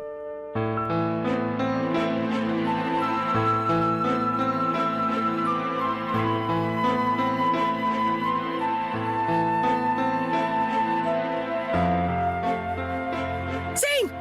Hoy! Ano yung ginagawa mo? Bakit mo kinukunan ng letrato yung mga parcel ko dito sa kwarto? Ha? At bakit mo naman binuksan tong parcel ko? Ma, I'm sorry pero kailangan na nating ibenta tong mga to. Ano? Hindi! Hindi ako makakapayag! Alam mo, ikaw masyado ka na nangingialam sa mga gamit ko. Bakit? Ni minsan ba pinakialaman ko yung mga gamit mo? Ha? Unti-unti nang dumadami yung mga pinagkakautangan nyo dahil sa bisyo nyo. Kaya habang maaga pa, agapan na natin to. Ibebenta ko tong mga parcel nyo at babayaran ko lahat ng mga pinagkakautangan nyo para matapos itong problema na to. Tumigil ka nga! Oo, aminin ko may mga pinagkakautangan ako dahil matumal yung benta ng kainan ngayon. Pero makakabangon din tayo. Kapag dumami na ulit yung mga customers natin, mababayaran ko rin lahat ng utang ko. Maniwala ka! Marami kayong pinagkakautangan hindi dahil matumal yung benta ng kainan. Kung hindi dahil dyan sa bisyo nyo sa pag-online shopping. Paano kung matatagalan pa bago makabangon yung kainan, ha? Ano, aantayin nyo pa ba na tamaan kayo ng kidlat bago nyo maisipang magdasal? Hindi na! Ako na mismo ang puputol sa bisyo nyo. Ipopost ko na to at ibebenta natin lahat ng mga gamit dito sa ayaw at sa gusto nyo. Hindi ko hahayaang basta-basta na lang na ibebenta ang mga gamit ko. Wala kang karapatang magdesisyon para sa akin. Naman! Ito na yung pagkakataon para mabayaran mo na lahat ng mga utang mo. At isa pa, masisira lang po itong mga in-order nyo kasi hindi nyo naman ginagamit eh. Yung iba nga dito ay hindi nyo pa nabubuksan. Hindi mo ko naiintindihan, Zane. Hindi mo lubos na naiintindihan kung bakit ginagawa ko lahat ng to. Ano na naman yung idadahilan nyo? Yung lumaki kayo na mas mahirap pa sa daga kaya bumibili ng kung ano-ano para makabawi kayo sa sarili nyo? Huwag na! Ilang beses ko na pong narinig yan. Nung namatay yung papa mo, ang laki ng puwang na iniwan niya sa buhay natin. Na hindi nga ako nagkaroon ng pagkakataon man lang para pagluksaan yung pagkamatay niya. Kasi kinailangan kitang alagaan. Kinailangan ko mag-isip ng paraan kung paano kita bubuhayin na mag-isa. At nang dahil doon, hindi na ako nagkaroon ng pagkakataon para isipin ko man lang yung sarili ko. Tapos ngayon ay pagkakait mo sa akin, yung pagkakataon na unahin ko naman ang sarili ko. Hindi ko akalain na darating yung araw na ipagdadamot ng sarili kong anak. Yung pagkakataon na maging masaya ako. Ma, sobrang unfair nyo naman po. Alam niyo naman kung gaano ko kayo kamahal, di ba? Oo, pero nak, pakiusap, wag mo nang ibenta to mga gamit ko.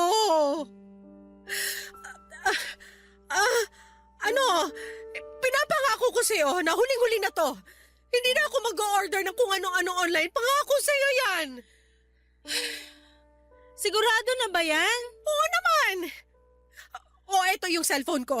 Gawin mo na kung anong gusto mong gawin dyan. Maniwala kayo sa akin. Para sa inyo rin tong gagawin ko. Bakit? Anong balak mong gawin? I-delete ko na po yung account nyo kung saan kayo namimili ng mga gamit. Sobra naman ata yan, Nak. Dapat nga matagal ko nang ginawa to eh. Baka naman, Ano? baka naman pwede mo akong pagbigyan. Huli na talaga to. Naman! Please. Isang order na lang talaga. Sige na naman, payagan mo na ako. I'm sorry po, pero hindi pwede. O ayan, na-delete ko na rin yung account nyo sa wakas. Eto na po yung cellphone nyo. Nakakapanghinayang naman. Tingnan nyo nga itong mga gamit nyo sa kwarto na to. Kung may dapat man kayong panghinayangan, yun eh yung pera na nasayang sa kaka-online shopping nyo. Oo na, sige na. O ba't kanya ka makatitig sa akin? Ma, wag na wag po kayong magkakamali na gumawa ng bagong account. Sinoli ko po sa inyo yung cellphone nyo. Wag nyo naman sanang sirain yung tiwalang binibigay ko sa inyo. Oo na. Pangako hindi na ako gagawa ng account. At parang awa nyo na. Sana bayaran nyo na po yung mga pinagkakautangan nyo kapag nakaluwag-luwag na kayo. Huwag ka mag-alala, ako nang bahala dyan. Sigurado naman ako na makakabangon din yung kainan eh. Sana nga talaga. Pero di bale, ang mahalaga ngayon hindi na uli kayo makakapag-order ng kung ano-ano online. Nga po pala, siguro mas makakabuti kung gawin na lang nating guest room tong kwarto na to. Sayang naman po kung gagawin nyo lang tong bodega, di ba? Pero gusto kong nakikita yung mga pinamili ko sa kwarto na to. Ma, sana wag niyo masamain tong sasabihin ko sa inyo, ha? Ay, ayaw ko na sanang sabihin to eh. Pero mukhang wala na akong choice. Bakit? Ano ba yun? Yung pag-hoard nyo kasi ng gamit, sa tingin ko hindi na normal yon. At pakiramdam ko makakatulong kung pupunta tayo sa doktor. Hoy Zane! Namimili ako ng mga kung ano-ano pero hindi ako baliw! Kalimutan nyo na lang po yung sinabi ko. Baka kung saan pa mapunta tong usapan na to. Tulad ng inaasahan ko ay nagalit si Mama noong sinabi ko sa kanya na isang mental illness ang pag-hoarding ng gamit. Pero makalipas ang ilang araw ay napansin ko na palagi nang nakatutok si Mama sa negosyo namin. Pero tuwing nasa bahay siya ay napapansin ko rin na parang hindi siya mapakali, Papa Dudut. Minsan ay nakikita ko sa mga mata at kilos niya na miss na niya yung pag-online shopping. Naiintindihan ko naman si Mama at medyo nakukonsensya din po ako na dinilit ko yung account niya sa shopping app. Kasi alam ko kung gaano siya kasaya kapag nakakapamili siya ng mga gamit niya. Pero alam ko rin naman na ginawa ko yon para sa ikabubuti niya. At para naman hindi na ma-bored si Mama sa bahay ay hinikayat ko na lamang siyang lumabas-labas kasama ang mga kaibigan niya. At ipaubayan na lamang muna sa isang mapagkakatiwalaan na tauhan namin yung kainan at mukhang nakatulong yung advice na yon. Kasi simula nang nakapag-bonding na si Mama kasama ang mga friends niya ay unti-unti ko nang nakikita na nawawala yung lungkot sa mukha niya. Hindi na rin naman buwabata si Mama, Papa Dudut, at sa tingin ko ay deserve naman niya yung makapag-enjoy at magkaroon ng oras para sa sarili niya. Kasi sino ba namang anak ang gustong makita ang mama niya na nakatunganga sa bahay at nai-stress palagi sa pagpapatakbo ng negosyo? Masakit para sa akin yon kasi ayokong nakikita si Mama na malungkot o parang napapaligiran ng mga problema. Kaya't nag-decide akong hikayatin siyang lumabas, magpahinga at magsaya. Kasi bilang isang anak ay gusto ko naman na makita siya na masaya at puno ng buhay. At ng mga panahon na yon, Papa Dudut, mga kabarangay, ay masasabi kong tuluyan ng iniwan ni Mama ang mundo ng online shopping. Barangay Love Stories. Barangay Love Stories. Habang tumatagal ay mas lalong lumaki ang social circle ni Mama at marami na rin siyang nakikilalang ibang tao at masaya ako para sa kanya. Kasi nakikita ko sa Facebook na nagsisimula na siyang mag-ballroom dancing at palagi silang nagkakasiyahan ng mga kaibigan niya. Sabi nga ni Mama sa akin ay hindi siya masyadong lumalabas o gumagala noong buhay pa si Papa.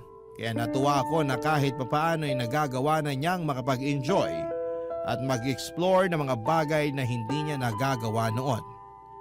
Pero Papa Dudut, hindi ko akalain na hindi pa pala tuluyang nakawala si Mama sa mundo ng online shopping. Isang araw pagkatapos ko ng klase, dumiretso ko sa kainan namin at doon ko napansin na may mga nakatambak na mga parcel sa loob ng stock room.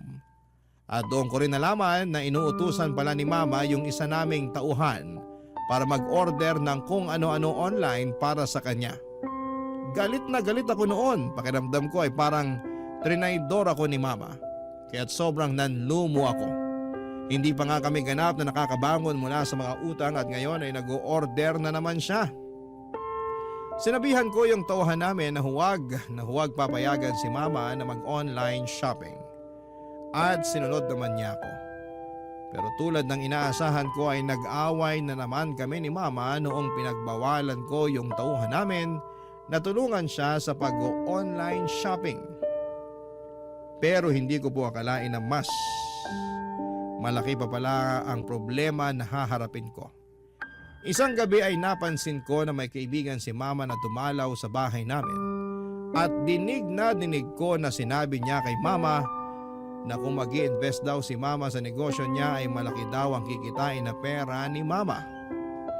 Alam mo naman ako, Papa Dudut, sobrang protective ako pagdating kay Mama. Kaya talagang nagalit ako ng gabing yon. Parang may kutob kasi ako na scammer ang kaibigan ni Mama at niloloko lamang siya, Papa Dudut. Kaya noon nag-CR si Mama ay nakipagtalo ako doon sa kaibigan niya at pinalayas ko siya sa bahay namin. At doon na nga nalaman ni Mama yung ginawa kong pagpapalayas sa kaibigan niya, Papa Dudut.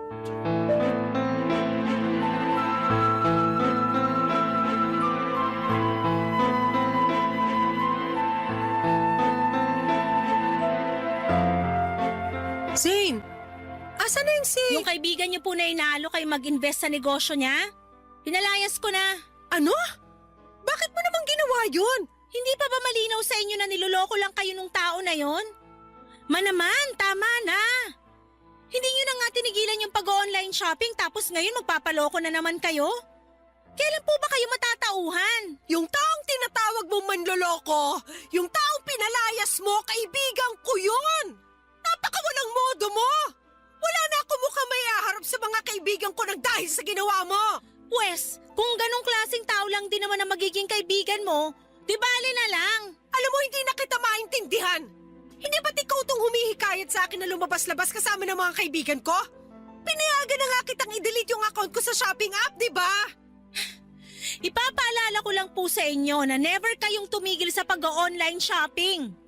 Kung hindi ko pa nakita yung mga nakatambak na parcel sa stockroom ng kainan natin, hindi ko pa malalaman na inuutusan nyo lang pala yung isa sa mga tauhan natin na mag-order para sa inyo. Benta ng kainan yung ginamit ko para pambili sa mga parcel na yon. Hindi ako naniniwala sa inyo. Sigurado ako na nangutang na naman kayo para lang matustusan yung bisyo nyo. Tumigil ka na nga! Gaya ng sabi ko sa iyo noon, makakabangon din ng kainan at mababayaran ko rin ng buo yung mga pinagkakautangan ko, naiintindihan mo? Yun na nga yun eh. Hindi pa nakakabangon yung kainan pero dinagdagan nyo na naman yung mga utang nyo. Huwag ka mag-alala kasi wala na ako mauutangan. Anong ibig nyo sabihin? Yung kaibigan ko na pinalayas mo, isa siya sa mga palagi nagpapautang sa akin. Kaya naman palang lakas ng loob ng mokong na yun na alukin kayo mag-invest sa negosyo niya. Makinig ka muna sa akin, ha? Nagkakamali ka kasi pag nag-invest ako sa kanya, sigurado ako na yayaman na tayo. Ipinaliwanag niya sa akin ang lahat at ang laki ng tubo na makukuha ko sa negosyo niya. Imposible po yan. Please lang, huwag na kayong magpapauto sa taong yun. Mas maliwanag pa sa sikat ng araw na scam yung inaalok niya sa inyo. Ang totoo niya? Ma, huwag mo sabihin na... Oo, nakapag-invest na ako. Binigay ko na sa kanya yung 40% ng bayad ko. Diyos ko naman! Ano ba tong gulo na pinasok nyo? Maniwala ka. Ito nang simula ng pagyaman natin, anak. Sana ginamit nyo na lang yung perang yun para mabayaran yung mga utang nyo. Hindi ka naman kasi nakikinig eh. Kapag dumoble o tumriple na yung perang ininvest ko, hindi ko lang mababayaran yung mga pinagkakautangan ko kung hindi mabibili ko na rin lahat ng gusto mong bilhin. Yung gusto ko lang, yung tigilan nyo na yung kahibangan na to. Bahala ka kung ayaw mo maniwala. Ganyan naman kayo mga kabataan ngayon eh. Wala kayong pinaniniwalaan at sobrang sarado ang mga utak nyo. Di bali na lang. Tatawagan ko na lang yung kaibigan ko na pinaalis mo. Hoy, humingi ka ng tawad pagbalik niya ha? Sige ma, subukan mong babalikin yung dito at lalayasan ko na talaga kayo. Ha! Talaga ba? Bakit? Kaya mo na ba ang sarili mo? Mas pipiliin ko pang matulog sa lansangan kaysa makita kayo na unti-unting nasisira dahil sa mga pinaggagawa nyo. Gusto mong lumayas? O di kunin mo yung mga gamit mo at umalis ka rito. Kung tutuusin, mas mabuti nga kung lumayas ka ngayon mismo eh. Nang sa ganoon, hindi ka na makita ng kaibigan ko pagbalik niya rito. Nakakahiya yung ginawa mo sa kanya.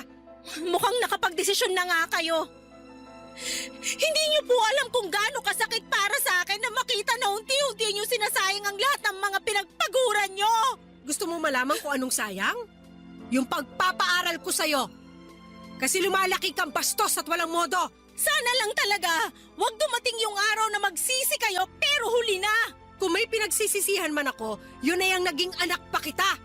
Namimihasa ka na sa pambabastos mo sa akin? Hindi ka na naawa sa akin? Hindi niyo ba nakikita na ginagawa ko lahat ng to dahil mahal na mahal ko kayo? Ginagawa mo lang ang lahat ng to dahil ayaw mo ako maging masaya. Ang gusto mo lang ay yung nabibigay ko sa iyo yung allowance mo. Ganun ba talaga kababaw ang tingin niyo sa akin? Oo!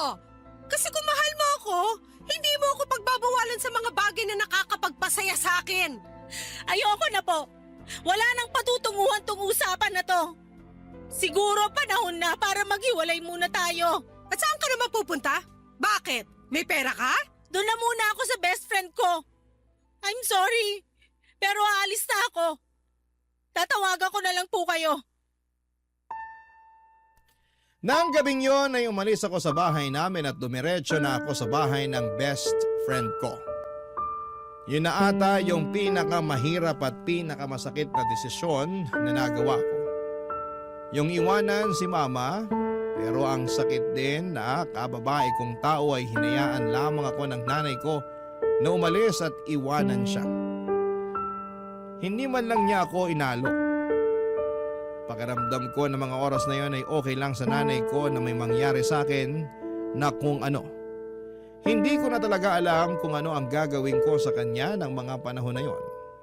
At naisip ko na baka kung magpapakalayo-layo ako ay matatauhan si mama at baka tigilan na niya ang mga hindi tamang ginagawa niya. Lalo na ang paggastos ng pera sa mga walang kwentang bagay. Buti na lamang papadudot at taus puso akong tinanggap ng best friend ko sa bahay nila. Dumaan ang mga araw na nanghihiram na lamang ako ng pera sa kaibigan ko na yon para may pangbaon ako. Mabuti na lamang at hindi pa due yung tuition ko noon kasi kung hindi ay baka hindi ko napanindigan yung desisyon kong layasan si mama. At kahit wala na ako sa bahay namin ay patuloy pa rin akong nagtitext at tumatawag kay mama. Pero hindi siya sumasagot at palagi niyang pinapatay ang tawag ko. Okay lang sa akin yon kasi at least alam ko na ligtas si mama at wala akong dapat na ipag-alala. Kasi napapatay niya pa yung mga tawag ko. Pero syempre kahit na gano'n ay hindi ko pa rin maiwasang mag-alala. Minsan ay gusto ko nang umuwi pero pinipigilan ko ang sarili ko. Sabi ko sa sarili ko ay hindi ako uuwi hanggat hindi nagbabago si mama. At tuwing wala akong pasok ay dumadaan na lamang ako sa kainan namin at doon ako nagtatanong sa mga tauhan namin tungkol kay mama. Ang sabi nila ay okay naman daw si mama at wala naman daw akong dapat na ipag-alala.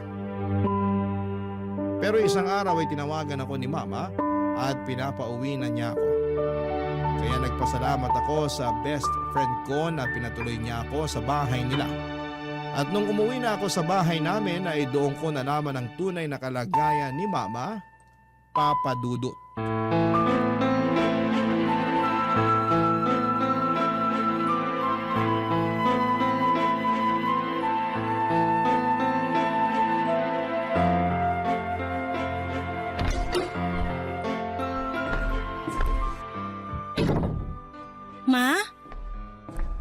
Zane, anak! Anong nangyari? Ba't kayo umiiyak?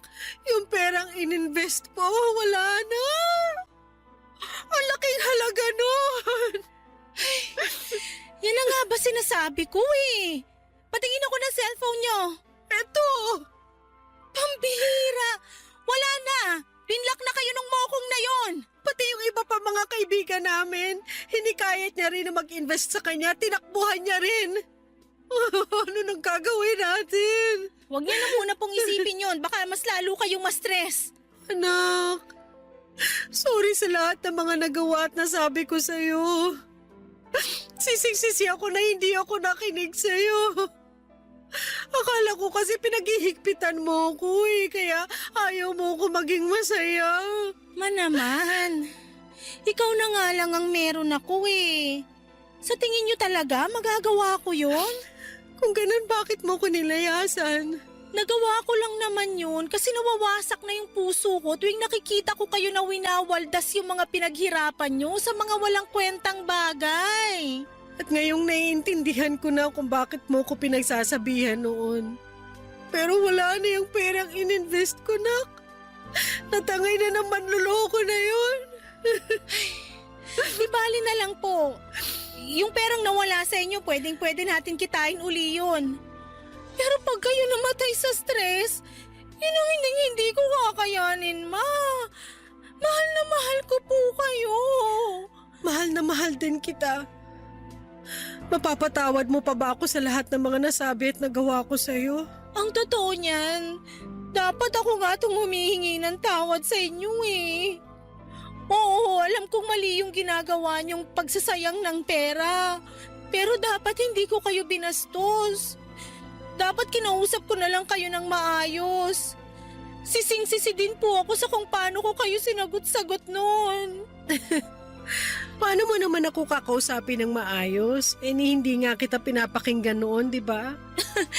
Basta ma, lagi niyong tatandaan na kakampi niyo po ako, okay? Makakaasa ka na simula sa araw na to. Magtitiwala na ako sa'yo. Mabuti naman po kung ganun. Narinig ko nga din pala sa mga tauhan natin na pumunta ka raw sa kainan para itanong sa kanila yung tungkol sa lagay ko. Anak, thank you talaga ha. Ngayon alam ko na mahal mo ako. Hindi naman po kasi nawala yung pagmamahal ko sa inyo eh. At wag na rin po kayong manghinayang dun sa pera na nawala sa inyo kasi sigurado ako na makakaahon din yung kainan natin. Ay nako, panigurado yan kasi hindi ko nasasayangin ang pera natin sa mga walang kwentang bagay. Pangako po yan? Oo, pangako. Paano kung binobola nyo lang pala ako? O eto, kunin mo tong cellphone ko, itapon mo na rin yan. Ayan na naman kayo eh. Nako, sigurado ako na ipapadaan nyo na naman sa mga tauhan natin yung pag-order nyo online. Ay nako, hindi na. Alam mo hanggang ngayon, sinisingil pa rin ako ng mga pinagkakautangan ko. At na-realize ko rin na ayoko na ng ganong klaseng buhay. Di bali nang hindi tayo mayaman, basta wala tayong utang. Alam nyo ma, proud na proud ako sa inyo. Ay, nga pala, Ano po yon? pumapayag na ako na dalhin mo ko sa psychiatrist. Seryoso po kayo? Oo naman. Ma, may lagnat po ba kayo? Pinaprank nyo lang yata ako eh. Loko-loko ka talagang bata ka. Aaminin ko na hanggang ngayon gustong-gusto ko pa rin mag-online shopping. At alam ko na hindi mawawala tong kagustuhan ko mag-online shopping kung hindi ako hihingi ng tulong. Nananaginip ba ako? Oh, Ay ayan. ma, makakurot naman. Buo na ang desisyon ko na magpatingin sa psychiatrist. Basta sasamahan mo ko ha. Oo naman po, walang problema yan. Alam mo ba, nung nawala ka, na-realize ko rin na ang lungkot pala ng buhay ko. Hindi ko kakayanin kung wala ka. Kaya wag mo na akong iiwan, ha? I'm sorry po kung nagawa ko yun. Promise ko po sa inyo na hindi na mauulit yon. I love you, anak. I love you too, ma. Payakap naman ako.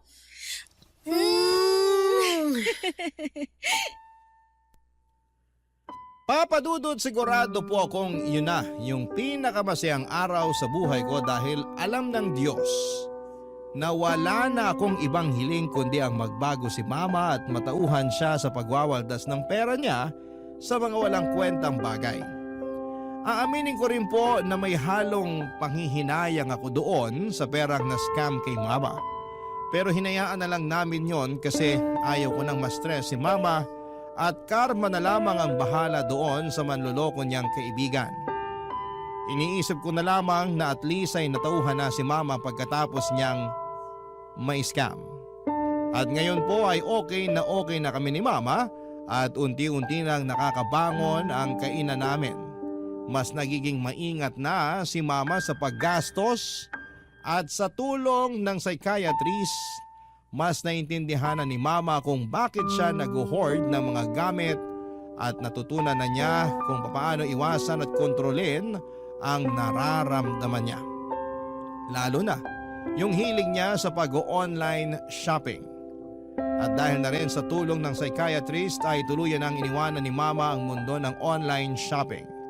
At abala na si mama ngayon sa pagbayad doon sa mga pinagkakautangan niya. Proud na proud po talaga ako sa character development ni mama. At pinangako ko rin sa sarili ko na kapag nakapagtapos na ako ng pag-aaral, magpo-focus ako sa kainan namin at sisikapin ko na mapalago ito ng maayos. Nga po pala Papa Dudut, lilinawin ko lang. Hindi ko po sinasabi na masama yung pag-online shopping ha, pero gaya nga noong narinig kong quote, too much of everything is bad. Kaya para sa mga kabarangay ko na nakakaranas ng pinagdaanan ni mama, ang advice ko lamang po, kung napapansin ninyo na parang nag-hoard na kayo ng gamit, seryosohin nyo po ito. Hindi po ito simpleng hobby lang ha, kundi isang seryosong kondisyon na pwedeng makaapekto sa mental health and financial situation ninyo. At palagi po nating tatandaan na hindi sa dami ng gamit na susukat ang kaligayahan ha, kundi sa peace of mind at mga tamang desisyon sa buhay.